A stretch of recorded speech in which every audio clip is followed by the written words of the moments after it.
Welcome to Vivaswan Educational Foundation, your gateway to success. Explore classes in UPSC, Defense, WBCS, Combined Course, CAT, CLAT, and many more. Subscribe now for expert guidance and quality education. Hello everyone, welcome to Vivasvan educational foundation. तो आज के इस lecture में हम देखेंगे structure of atom के बारे में। ऑलरेडी हमने 2 वीडियोस अपलोड कर रखे हैं हमारे इस यूट्यूब चैनल में केमिस्ट्री से रिलेटेड, और फिजिक्स के पूरे सिलेबस को मैंने पढ़ा रखा है।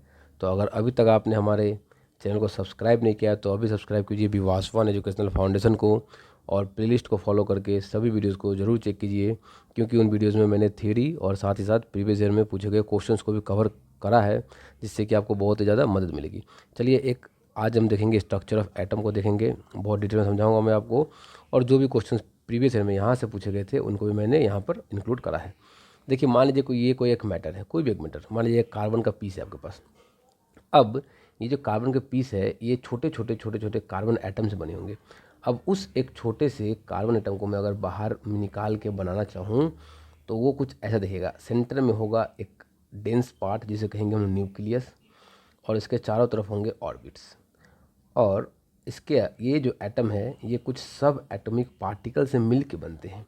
जैसे सेंटर में जो मैंने बोला न्यूक्लियस है, उस न्यूक्लियस में 2 सब एटॉमिक पार्टिकल होंगे, एक का नाम है प्रोटॉन, दूसरा का नाम है न्यूट्रॉन। और जो पेरीफेरी में एक सब एटॉमिक पार्टिकल होगा जिसका नाम है इलेक्ट्रॉन। तो इन सभी बातों को हम डिटेल में पढ़ेंगे इस चैप्टर में। मैं आपको मेनली एटम के स्ट्रक्चर को समझाऊंगा, एटम दिखने में कैसा होता है, कैसे किन किन चीज़ों से मिलकर ये बनता है, इस बारे में बताऊंगा। तो देखिए यहाँ पर क्या बोला गया है एटम के बारे में। मैं एटम में जाने से पहले आपको कुछ बातें बता दूं। पहली बात है क्या कि जो एटम होता है, जो हमारा एटम है, वो मेनली 3 सब एटॉमिक पार्टिकल से मिलकर बना होता है।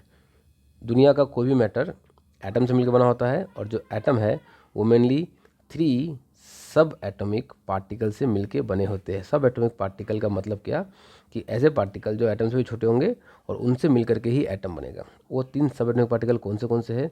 तो एक है हमारा सब एटॉमिक पार्टिकल जिसे हम कहते हैं इलेक्ट्रॉन, दूसरा हमारा सब एटॉमिक पार्टिकल है जिसको हम कहते हैं क्या, प्रोटॉन, और तीसरा हमारा सब एटॉमिक पार्टिकल है जिन्हें हम कहते हैं न्यूट्रॉन। ये बातें मैंने आपको बताया। और ये कहाँ कहाँ अरेंज होते हैं? तो इलेक्ट्रॉन और प्रोटॉन जहाँ अरेंज होंगे उसको हम कहते हैं क्या, न्यूक्लियस। इसे हम क्या कहते हैं, न्यूक्लियस।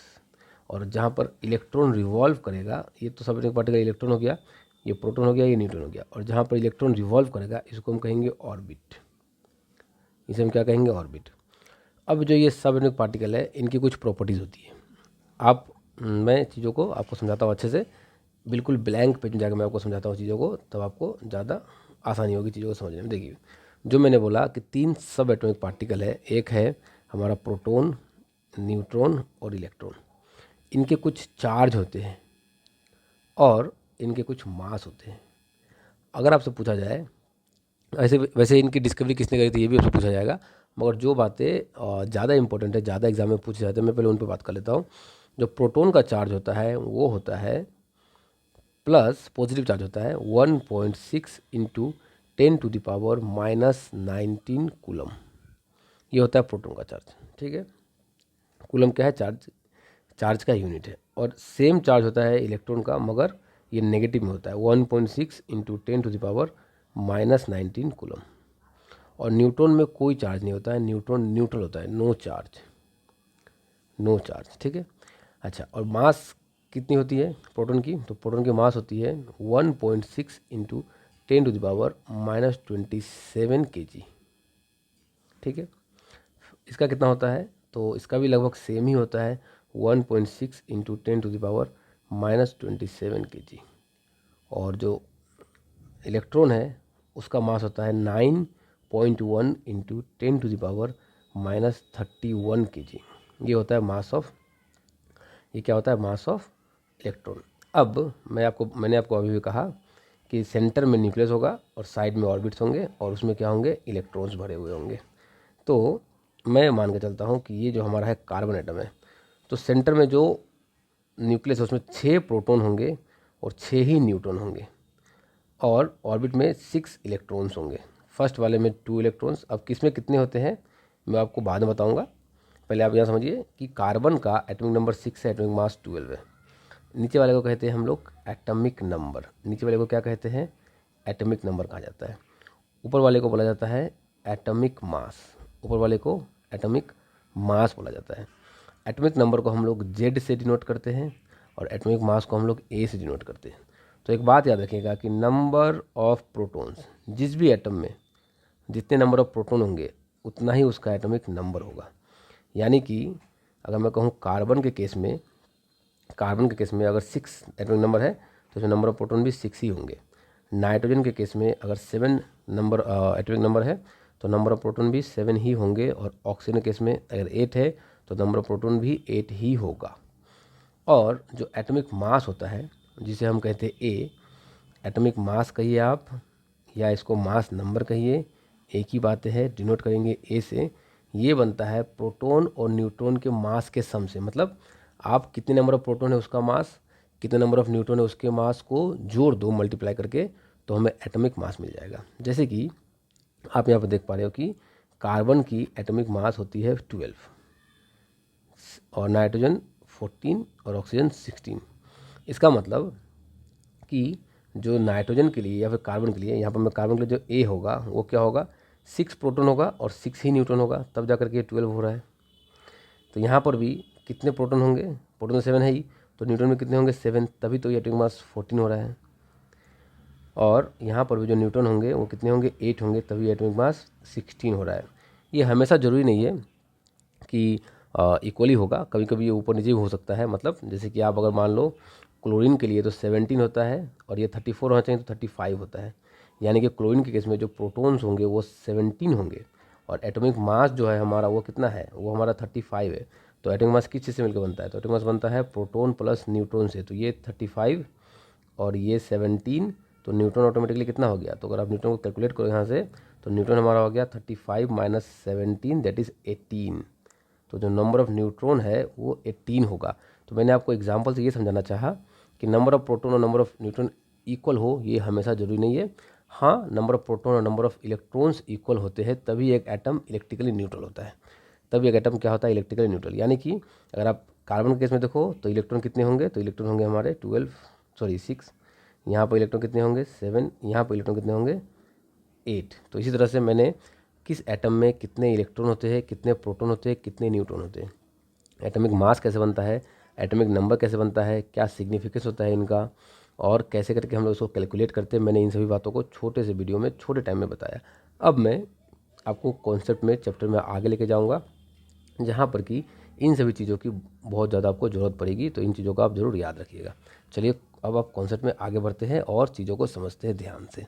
तो सबसे पहले यहाँ क्या बोला गया है, सबसे पहले हम चले आते हैं यहाँ पर चार्ज पार्टिकल इन मैटर। किसी भी मेटल में जो चार्ज पार्टिकल्स होते हैं उनको यहाँ पर दिखाया गया है, चार्ज पार्टिकल इन मैटर क्या बोला गया है। चलिए एक एक करके पढ़ता हूँ और आपको समझाते चलता हूँ। द एटम हैव 3 सब एटॉमिक पार्टिकल। मैंने आपको ऑलरेडी कह रखा है कि एटम में कितने सब एटॉमिक पार्टिकल होते हैं, 3। एक होता है इलेक्ट्रॉन, दूसरे को हम कहते हैं प्रोटॉन, और एक हमारा कहलाता है क्या, न्यूट्रॉन। इलेक्ट्रॉन जो होते हैं कैसे होते हैं, नेगेटिवली चार्ज, ये सभी बातें मैंने आपको बता रखी है ऑलरेडी। प्रोटॉन कैसे होते हैं, पॉजिटिवली चार्ज। चार्ज की वैल्यू क्या होती है मैंने वो भी बता रखा है, -1.6 इंटू 10⁻⁻19 कूलम। प्रोटॉन के केस में भी बोल रखा है मैंने +1.6 इंटू 10⁻⁻19 कूलम, ठीक है। और ये चार्ज पॉजिटिव होता है। न्यूट्रॉन के पास कोई चार्ज नहीं होता है, मैंने आपको ये भी बता रखा है। The mass of electron is 1/2000, actually 1/1836 होता है, इसको अप्रोक्सीमेटली 2000 लिया गया है। जो मास ऑफ इलेक्ट्रॉन है, मास ऑफ इलेक्ट्रॉन है वो प्रोटॉन के मास के 1/1836 टाइम होता है। मतलब इलेक्ट्रॉन बहुत ही हल्का होता है एज़ कम्पेयर टू प्रोटॉन, और प्रोटॉन न्यूट्रॉन तो सेम है, यानी कि प्रोटॉन न्यूट्रॉन कहीं ना कहीं सेम ही है। तो मास ऑफ हाइड्रोजन एटम, वही क्योंकि हाइड्रोजन एटम एक प्रोटॉन होता है इसलिए इन लोगों ने प्रोटॉन नहीं कह के डायरेक्टली हाइड्रोजन एटम का जिक्र किया है। The mass of proton is equal to the mass of hydrogen atom and is taken as 1 unit, ठीक है।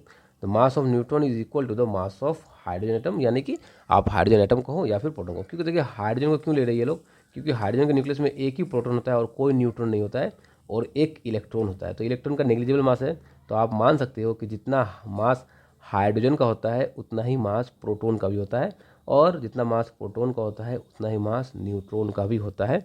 इन्हीं बातों के बारे में यहाँ पर बताया जा रहा है। Atom is an atom and it is in taken as 1 unit, ठीक है, इसको 1 यूनिट हम लेके चलते हैं।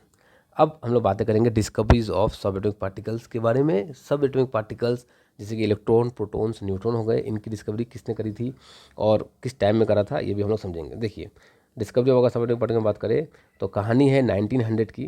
जे थॉमसन नाम के साइंटिस्ट थे जिन्होंने डिस्कवर करा था किसको, नेगेटिवली चार्ज पार्टिकल, जिसको हम क्या कहते हैं, इलेक्ट्रॉन कहते हैं। तो इन बातों को ध्यान रखिएगा क्योंकि यहाँ से भी क्वेश्चंस पूछे जा सकते हैं कि किसने डिस्कवर करा था इलेक्ट्रॉन को। फिर आते हैं, कहानी को आगे बढ़ाते हैं और 1886 की कहानी है। ई गोल्डस्टेन नाम के साइंटिस्ट थे, इन्होंने डिस्कवर करा था क्या, एक रेडिएशन से, गैस डिस्चार्ज से डिस्कवर किया था, इसको हम कैनाल रे कहते हैं।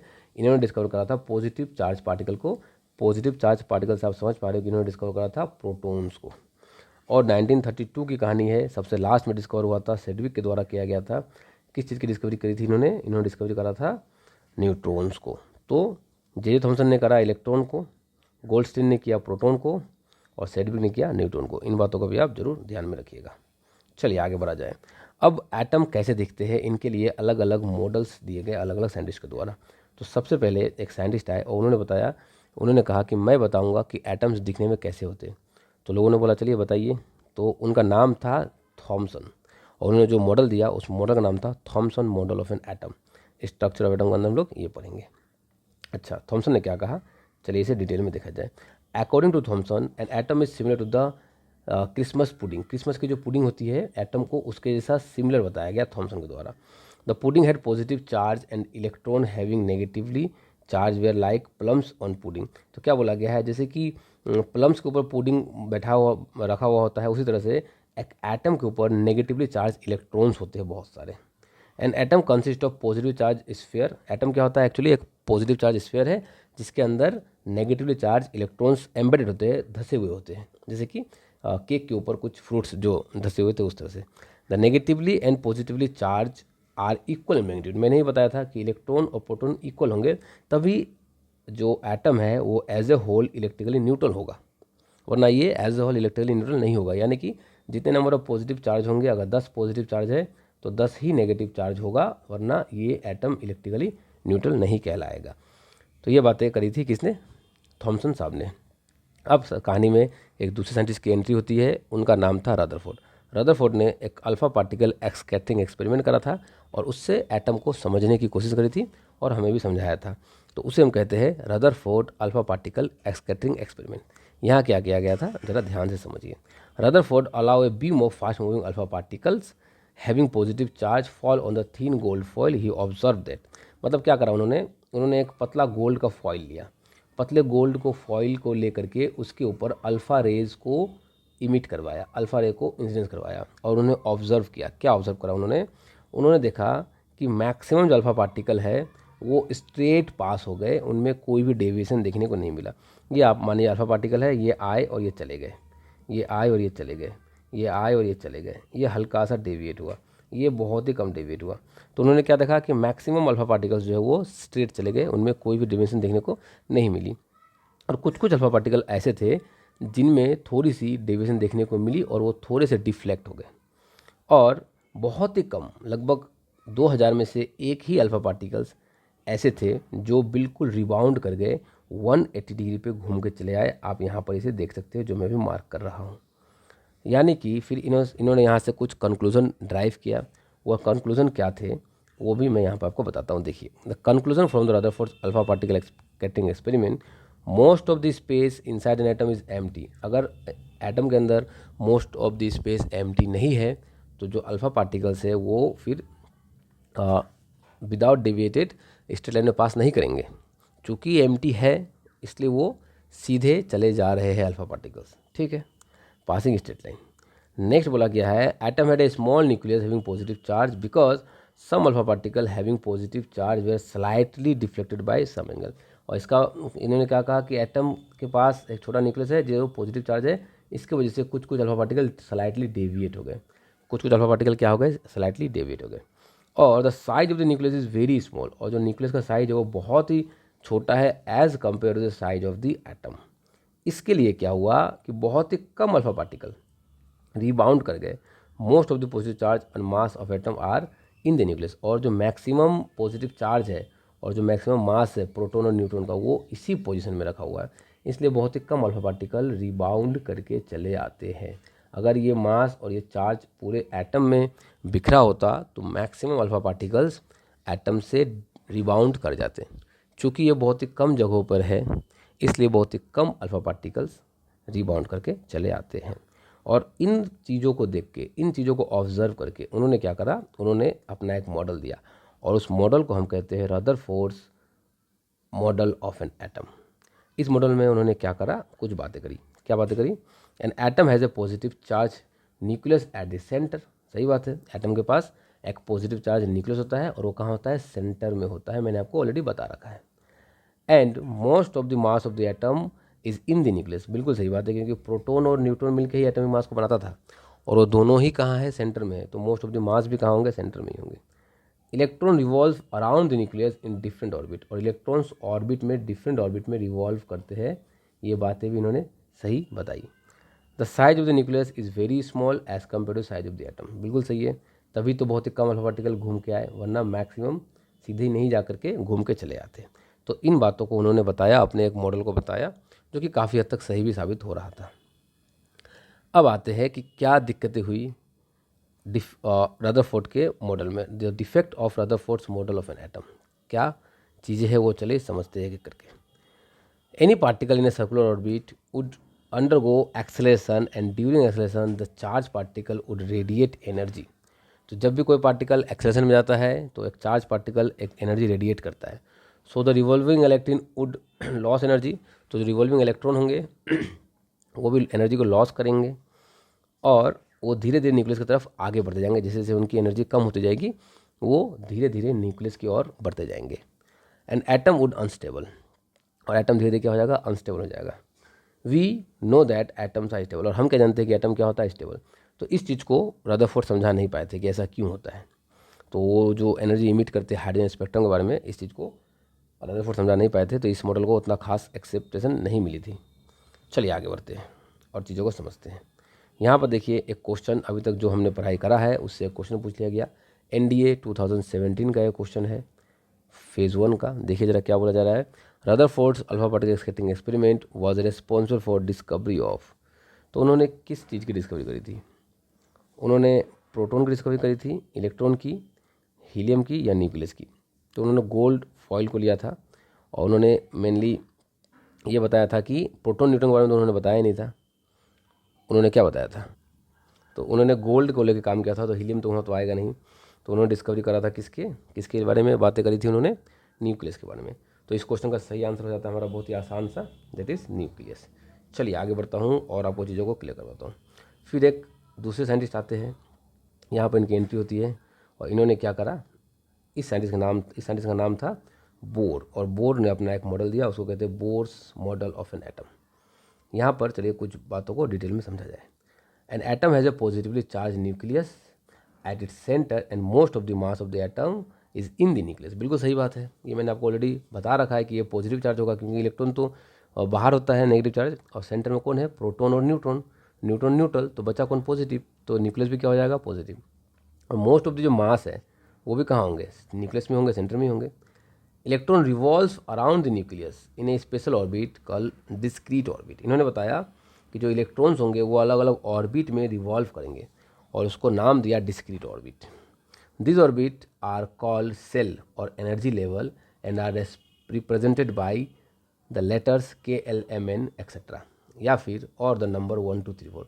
यानी कि क्या करा इन्होंने, इन ऑर्बिट्स को इन्होंने एक नाम दिया और इसको डिनोट किया अलग अलग कैपिटल लेटर से या फिर नंबर से। तो फर्स्ट सेल को हमने कहा K सेल या फिर फर्स्ट ऑर्बिट, सेकेंड को कहा सेकेंड ऑर्बिट या L सेल, थर्ड ऑर्बिट या M सेल, और लास्ट में फोर्थ ऑर्बिट या फिर N सेल नाम दिया हम लोगों ने।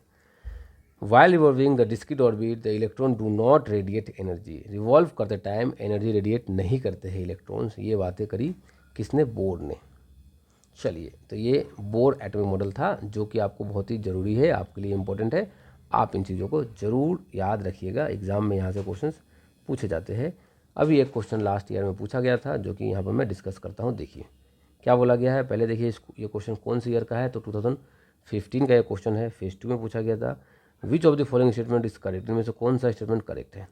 Rutherford alpha particle scattering experiment lead to the discovery of electron, गलत बात है। उन्होंने डिस्कवरी करा था किसका, न्यूट्रॉन का, उन्होंने इलेक्ट्रॉन के बारे में बातें नहीं करा। J Thomson suggest that the nucleus of an atom is contain proton, J Thomson ने क्या बताया था, जे थॉमसन ने डिस्कवरी किया था इलेक्ट्रॉन के बारे में, यहाँ पर प्रोटॉन के बारे में बातें करी जा रही है। एटॉमिक मास, अच्छा, atomic number of an element is the same as the number of proton in the nucleus of its atom, सही बात लग रहा है मुझे ये तो। एटॉमिक नंबर जो कि जेड था वो मैंने आपको पहले ही बताया लेक्चर के स्टार्टिंग में कि वो नंबर ऑफ प्रोटोन के इक्वल होता है, ठीक है। The mass number of an atom is equal to the number of electron in shell, नहीं, जो मास नंबर होता है ए वो प्रोटोन और न्यूट्रॉन के सम के इक्वल होता है। तो बहुत ही आसानी से हम लोग सही आंसर पे पहुंच चुके हैं, जो कि हमारा ऑप्शन सी होगा, that is the atomic number of an element is the same as the number of proton in the nucleus of an atom of its atom. चलिए आगे बढ़ा जाए, चीज़ों को और डिटेल में समझाया जाए आपको और आपकी कॉन्सेप्ट को क्लियर करा जाए। Distribution of electron in different shell, तो अलग अलग सेल में किस तरह से इलेक्ट्रॉन्स की डिस्ट्रीब्यूशन होगी उस चीज़ के बारे में यहाँ पर बातें करी गई है। क्या है देखिए, the distribution of electron in the different shell was suggested by Bohr and Bury. Bohr and Bury दो साइंटिस्ट थे, इन्होंने बताया कि कैसे हम लोग डिस्ट्रीब्यूट करेंगे इलेक्ट्रॉन को। इलेक्ट्रॉन तो जो भी है वो फर्स्ट सेल में कितने होंगे, सेकंड सेल में कितने होंगे, इसको हम लोग ने अरेंज करना है।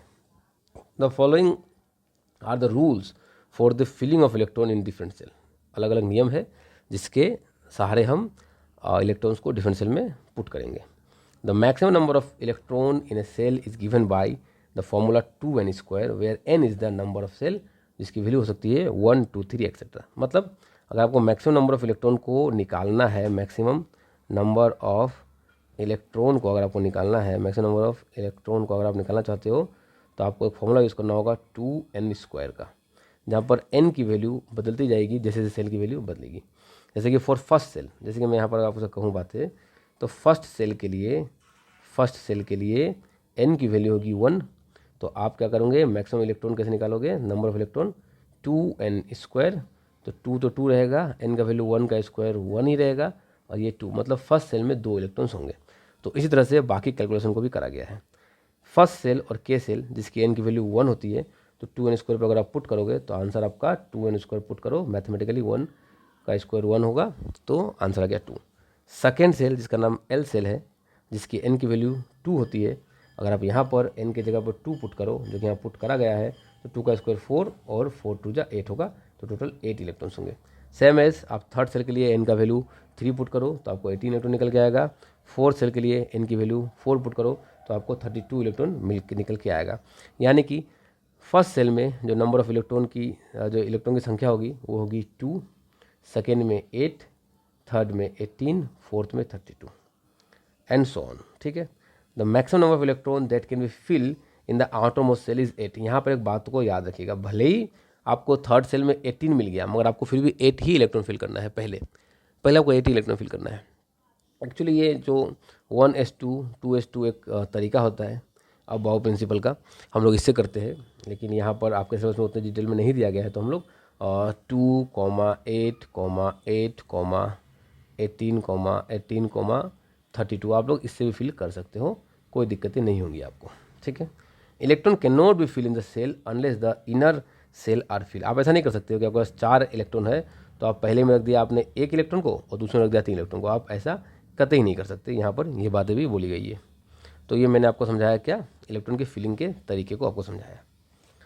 जैसे कि आपको इलेक्ट्रॉन की फिलिंग के तरीके को जब मैं समझा रहा हूँ तो मैं आपको इस ब्लैंक पेज में चीज़ों को समझा देता हूँ। कैसे समझाता हूँ, देखिए क्वेश्चन को फिर करेंगे हम लोग। मानिए कार्बन है जिसका एटॉमिक नंबर 6 है, मास 12 है, तो जेड की वैल्यू क्या हो गई 6 और यही होगा नंबर ऑफ प्रोटॉन, और ए की वैल्यू क्या हो जाएगी 12 और ये क्या होगा प्रोटॉन प्लस न्यूट्रॉन का जोड़। तो ऑलरेडी प्रोटॉन हमारा कितना है 2 और 6 है, तो न्यूट्रॉन अपने आप कितना आ जाएगा 6 आ जाएगा, और इलेक्ट्रॉन तो 6 ही होते हैं। तो अब अगर आप इसका एक स्ट्रक्चर बनाओ तो आप पहले बनाओगे सेंटर न्यूक्लियस, फिर बनाओगे फर्स्ट सेल, और न्यूक्लियस में आप क्या करोगे, न्यूक्लियस में आप दोगे 6 प्रोटॉन को और 6 ही न्यूट्रॉन को। अब आपको इलेक्ट्रॉन की फिलिंग करनी है, तो इलेक्ट्रॉन को फिलिंग करने के लिए आपको याद होना चाहिए कि फर्स्ट सेल में 2 इलेक्ट्रॉन्स होते हैं, और यहाँ पर 6 में से 2 चला गया तो कितना बचा 4। तो फर्स्ट सेल में आपको 2 इलेक्ट्रॉन पुट करना है, और सेकंड सेल में आप कितने इलेक्ट्रॉन पुट करोगे, तो सेकंड सेल में आप पुट करोगे बचे हुए इलेक्ट्रॉन जो कि है 4। तो यहाँ मैंने 4 इलेक्ट्रॉन पुट कर दिया, ये लीजिए। तो ये हो गया स्ट्रक्चर ऑफ कार्बन एटम। अब मैं किसी और एक एटम का स्ट्रक्चर बनाता हूँ। मैं बनाता हूँ क्लोरीन का। क्लोरीन का एटॉमिक नंबर 17 होता है और मास 35 होता है। तो अब मैं यहाँ पर कहूँ कि एटॉमिक नंबर अगर 17 है तो नंबर ऑफ जो प्रोटॉन्स होंगे वो भी सेम होंगे, मगर यहाँ पर न्यूट्रॉन अलग होगा। न्यूट्रॉन क्या होता है, atomic mass minus number of proton होता है, या atomic mass minus atomic number होता है, नंबर ऑफ न्यूट्रॉन या प्रोटॉन, आप कुछ भी कह सकते हैं, तो कोई बात नहीं है। तो आप यहाँ पर एटॉमिक मास को पुट करो, तो आप यहाँ पर इसकी वैल्यू 35 पुट करो और ये 17, तो नंबर ऑफ न्यूट्रॉन निकल के आ जाएंगे 18 और नंबर ऑफ इलेक्ट्रॉन यहाँ पर 17 ही होगा।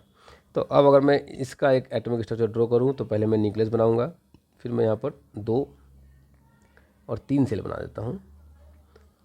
वैसे आप पहले सेल मत बनाइएगा, क्योंकि मुझे बार बार पेन का कलर चेंज करना पड़ रहा है, इसलिए मैं सेल को पहले मैंने बना दिया। तो यहाँ पर होंगे 17 प्रोटॉन और 18 न्यूट्रॉन, 2 इलेक्ट्रॉन यहाँ होंगे पहले में, क्योंकि देखिए 17 है तो कैसे तोड़ेंगे इसको, 2,8,7 मैंने आपको बताया था 2,8,8,18,32 आपको इसी का अकॉर्डिंग तोड़ना है। आप 2n² को बार बार पुट करने की जरूरत आपको नहीं है। तो फिर आपको बैठाना है इसमें 8 इलेक्ट्रॉन सेकंड सेल में। तो सेकंड सेल में मैं यहाँ पर 8 इलेक्ट्रॉन को बैठा रहा हूँ, ये रहा हमारा 8 इलेक्ट्रॉन। फिर बचे 7 इलेक्ट्रॉन, तो मैं 7 को बैठा देता हूँ, ये 2, ये 2, ये 2 और यहाँ पर सिर्फ 1। तो ये हो गया हमारा structure of chlorine. Chlorine atom का स्ट्रक्चर मैंने बना दिया है। तो मुझे उम्मीद है कि आपको चीज़ें क्लियर हो गई होंगी। अगर आपको वीडियो पसंद आ रही है तो प्लीज़ वीडियो को लाइक कीजिए, और अगर आपने अभी तक चैनल को सब्सक्राइब नहीं किया है तो अभी सब्सक्राइब कीजिए हमारे यूट्यूब चैनल विवासवान एजुकेशनल फाउंडेशन को। और ये सभी नोट्स पाने के लिए आप हमारे टेलीग्राम चैनल पे हमें ज्वाइन कर सकते हो। टेलीग्राम चैनल का लिंक वीडियो के डिस्क्रिप्शन में दिया गया है। चलिए, एक क्वेश्चन जो 2020 में पूछा गया था, क्या है ये question, Newton was discover by. तो न्यूटन की डिस्कवरी किसने करी थी। बहुत ही अच्छा क्वेश्चन है, इजी क्वेश्चन अभी मैंने आपको बताया। तो आसान सा आंसर जेम्स सेडविक होगा। तो इस क्वेश्चन का आंसर हमारा हो गया option A. Next question, atomic mass of an element is equal to the sum of the number of. Atomic mass क्या होता है, sum of the number of proton and neutron होता है। मैंने आपको इसको कई बार बता रखा है।